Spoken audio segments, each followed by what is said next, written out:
Good morning, every medical students. Our lecture will be on lung and mediastinal masses. In the previous lecture, we talked about four-pattern approach for any area of increased density, opacification within the lung tissue. So we mentioned that it could be consolidation, we talk about that, or interstitial lung disease, or atelectasis or collapse. The fourth point is nodule or a mass. So any space occupying lesion, either solitary or multiple, we call it nodule or mass according to the size. So we have solitary pulmonary nodule, SPN. It's defined as a discrete, a well-marginated, round opacity of less than or equal to 3 centimeters. So equal 3 centimeter lesion within the lung, or smaller than 3 centimeters, it's called nodule. If it's more than 3 centimeters, it's called a mass. For the solitary pulmonary nodule, it has to be completely surrounded by lung tissue, parenchyma, and does not touch the hilum. So, for example, this is the lesion. It should not touch the hilum. It should be surrounded by parenchymal tissue of the lung. It should not be associated with atelectasis or obstruction of the bronchiole or bronchi, and should not be associated with pathological lymph node enlargement, and should not be associated with pleural effusion. So for this single lesion, it's called solitary pulmonary nodules. The lesions, they are, as we said, smaller than 3 centimeters most of the time, and most commonly, these nodules are benign granulomas, while the lesions which are larger than 3 centimeters, they are treated as malignancies until proved otherwise. So for solitary pulmonary nodule, differential diagnosis, as we say, the most common is granuloma, benign granuloma, and less commonly, sometimes it could be bronchogenic carcinoma. And if the patient has a known case of malignancy, it could be solitary metastasis. So solitary metastasis is uncommon, but we all know it from the history. Organizing pneumonia, hamartoma, although these lesions have its characteristic radiological features. And we have a list of uncommon and rare differential diagnosis. Nowadays, we use frequently PET-CT or positron emission tomography. As we know, and we mentioned in the previous lecture, that we use FDG, 5-fluorodeoxyglucose. So fluorodeoxyglucose, it is a competitive with the glucose. So any lesion with hypermetabolic or metabolically active lesion, it will take it. FDG will be taken by the lesion, and it will become a hot lesion within the PET-CT. So we use PET-CT for lesions that do not respond to antibiotic, and it is the most commonly non-invasive tool for diagnosis of metabolically active lesions. The good thing is the PET-CT can detect malignancy in focal pulmonary lesion of greater than 1 centimeter with a sensitivity about 97%. So it is very sensitive test. But the problem here is the specificity. So it can take any hot lesion, any metabolically active lesion, but it is not necessarily in about 20% to be a malignant lesion. The false positive finding in a lung by positron emission tomography are seen in granulomatous disease like TB or sarcoidosis, and also in rheumatoid disease, rheumatoid nodule although it is very rare. And the false negative finding for positron emission tomography CT scan in low-grade tumor. As we know, FDG will be taken by metabolically active, but if the malignant lesion is low-grade, so it's possible to miss by positron emission tomography, like in carcinoma tumor and alveolar cell carcinoma, especially when they are less than 1 centimeter. So what we are going to do to deal with such lesion for an equivocal growth noted during follow-up for pulmonary lesions is to do biopsy, either by bronchoscopy or CT-guided biopsy. So we have a guideline from the Fleischner Society. It depends on whether the patient is low risk or high risk. High risk for example, family history of bronchogenic carcinoma malignancies, and smoker patients, and if the patient is already a known case of malignancy with a pulmonary nodule. So it depends on the size. For example, it's low risk malignancy, low risk patients, and the nodule is less than 4 mm, no further investigation, while in high risk patients, we do CT scan follow-up after 12 months. If there are multiple masses within the chest X-ray or the CT, they are commonly a feature of metastasis. So metastasis is the commonest cause of multiple pulmonary masses. Usually they are predominant in the lower lobes or the lower zones, and they are subpleurally distributed. So we have a list of multiple masses, differential diagnosis. It's maybe neoplastic, like metastasis, from either renal cell or CA colon or melanoma uterine tumor or testicular tumor or sarcomas. Or it could be infection like TB and septic emboli, and it could be inflammation like Wegener granuloma, although sarcoidosis is uncommon in our locality and rheumatoid nodule is very uncommon, and it could be organized pneumonia. Sometimes we have a syndrome like Rindo-Osler syndrome, where it's present with multiple AV malformation and multiple infarcts, although infarcts has consolidative lesion and they are characteristically they are wedge-shaped. It's not typically masses like masses. Inhalation also is another differential diagnosis. So you have just to know what is CT-guided biopsy. Sometimes you send patient for CT-guided biopsy. You have to know what is going with CT-guided biopsy and what we have to prepare for such procedure. It is nowadays CT-guided biopsies is playing an increased role in the diagnosis of thoracic diseases, whether it is in the lung tissue or it is pleural based, or sometimes if it is in the mediastinum and even within the vertebrae, dorsal vertebrae. We do this as an outpatient procedure, and we use coaxial. I will show you what's the coaxial. So in this slide, this is the gun that shot the lesion, and this is the coaxial. So coaxial needle is hollow needle, and we have a needle inside. So the needle inside the coaxial. So we do CT-guided biopsy until we reach the lesion. Then we withdraw this needle within the hole of this coaxial.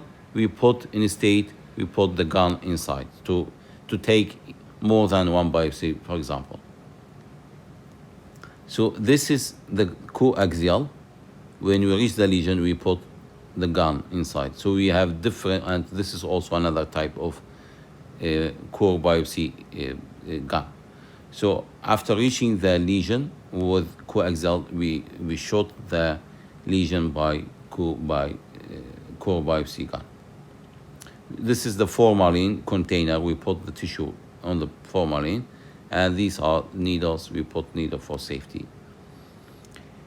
We have the indication for CT guided biopsy when they are inaccessible for bronchoscopy, whether it is peripherally or in the midway, or it's pleural base, or in the mediastinum, and in the, of course, within the dorsal vertebrae. These are indications for CT guided biopsy. What are the contraindications for CT guided biopsy? If the patient has a very poor respiratory function and the SpO2 is, for example, less than 90 or 85, and the patient is already is a dyspneic one, so it is not wise to do biopsy unless we make the patient comfortable and we control his situation, then we proceed for biopsy. If the patient is uncooperative and we cannot, the poor patient complains, so we cannot proceed for biopsy.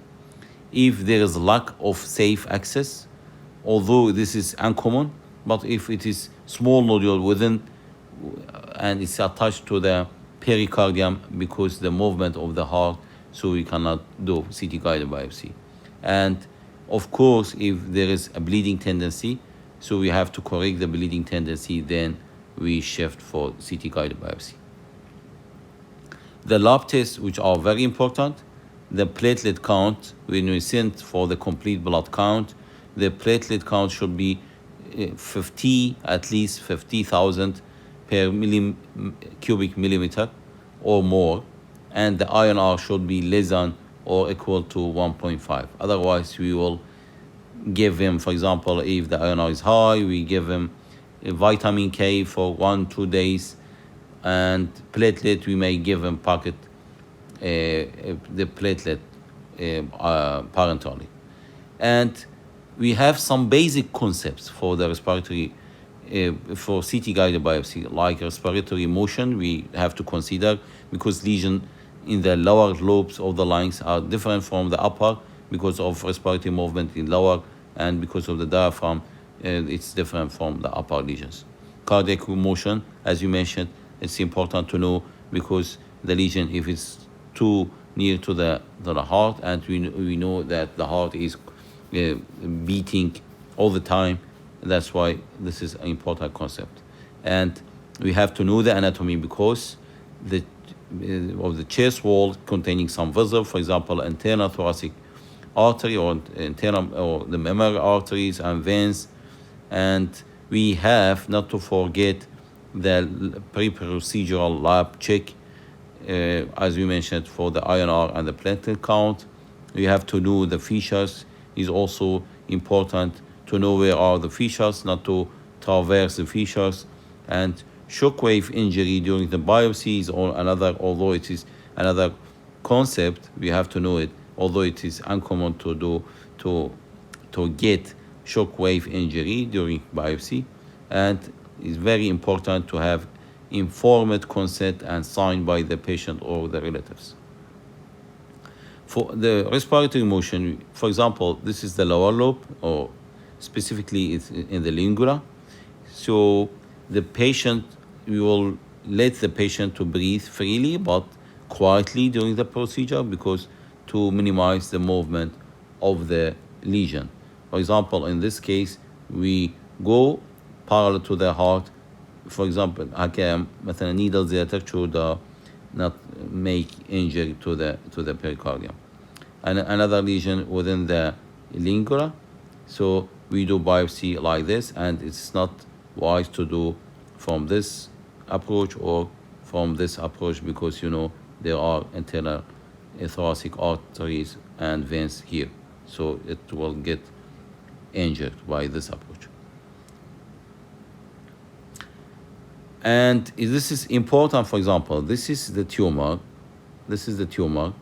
and we have to know that these subclavian vessels.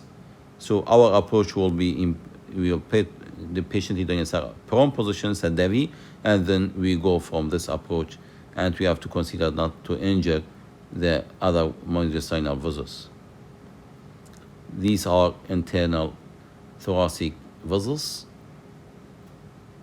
and also these are chest wall vessels. Fissures, traversing the fissure by coaxial, it increase the probability of pneumothorax, so this should be avoided. This is the consent, this example of consent. And when it came for two language, at least Arabic Kurdi, and the patient has to know what they are signing on, and also verbal consent is also important, that they have to know that, and you have to be sure that they are understanding the consequences. Prone position. This is local anesthesia. We make small incision, which does not need suturing. 2 mm is enough. Most of the cases, 2 to 3 millimeters. So we do anesthetize locally. Then we put our coaxial within the lesion of traversing the chest wall, and it should be pain-free or very minimum pain. We have to anesthetize the pleura if it's indicated in some cases. از اینو که ویدیو اگه نشون دادم how we do our biopsy. اول اینو که ما anesthesia ما داره پشتینگ coaxial مکرتی داره پشتی coaxially and in gun, we put the gun inside the coaxial to get a biopsy from the lesion. اول ویدیو از اینو که وان شده. So now we put the coaxial within the lesion, then we will withdraw the needle and we put the gun inside. So we take the biopsy. Usually we use 18 gauge and sometimes 16, but usually we use 18 gauge. It's usually necessary. So we withdraw the gun and we put some needle or syringe inside to avoid air entry and to avoid bleeding. We put on the slide. Usually the pathologist is beside. Just he will check the slide whether it is cellular or not. Is the tissue is enough? If it's not enough, we just take another one. So this is the lesion. So this is the lesion, and we have to avoid the fissure. And this is wise. It's unwise to traverse all the lung tissue and to do biopsy from such approaches. Here there is some fibrosis and consolidation, so it is better to do from this approach, and we are not going to do this approach because if it's increase, we traverse the lesion and you may hit the aorta. So usually we avoid traversing the line which is traversing the big vessels to avoid problem. Sometimes, although it's uncommon, pneumothorax is a complication. Most of the cases, we don't need to do intervention for the pneumothorax. Usually it is resolved by itself. Shockwave injury during the biopsy, it's another concept, as we mentioned, that it may cause injury without touching any big vessels because of high velocity of the gun. For example, this case, Maidana said Davi, prone position. So this is aorta, this is important. And this is the fissure. So this is the mass, the bronchi. So we have to avoid these structures, and we have not to forget that there are pulmonary vessels here. So this we should be very careful about handling in this case. Sometimes the lesion is very unclear, and we have big vessels, and it's challenging biopsy. So this is cross-section through the aorta. This is the ascending aorta. This is the descending pulmonary vessels. And this is the consolidation, atelectasis, and this is the lesion. So our lesion is here. So we put the needle. This is the safest, and we have not to hit the internal thoracic vessels. We have to avoid aorta, ascending and descending, and also we have not to forget the pulmonary vessels, which are very near to the lesion. So we just do this approach. Sometimes the lesions are very unclear and very challenging. we use استعانة PET CT scan if it's available. It's helping sometimes. So, for example, in this case, it's hot lesion here within the esophagus, and this is the heart. This is the descending aorta. So our way is to do biopsy from this lesion to get the lesion after checking the PET CT. This is another case. It is a lymph node. They did bronchoscopy, which were negative, and radiologically was very suspicious lymph node. And this is the carinal lymph node. We check the PET CT. We sent for this PET CT, and it appeared to be hot and metabolically active. The standard uptake value was more than 3, and the SUV value was used for the activity of the lesion. If it's more than 3, most of the time it is not benign, at least. So we used this picture also to be sure that we have to take from this specific nodule or lymph node. So we did approach for this lesion, although it was challenging because this is the pulmonary arteries, and this is the bronchi. You have not to hit because it will end with a disaster. And also we have ascending and descending aorta, and we were obliged to traverse the lung tissue, which is here, and we had to avoid the pulmonary vessels also. We, after getting this, is all what we are going to take this soft tissue. They do cell differentiation, and they know that this is it small cell lung cancer, or it's not non-small cell lung cancer, because the management is completely different.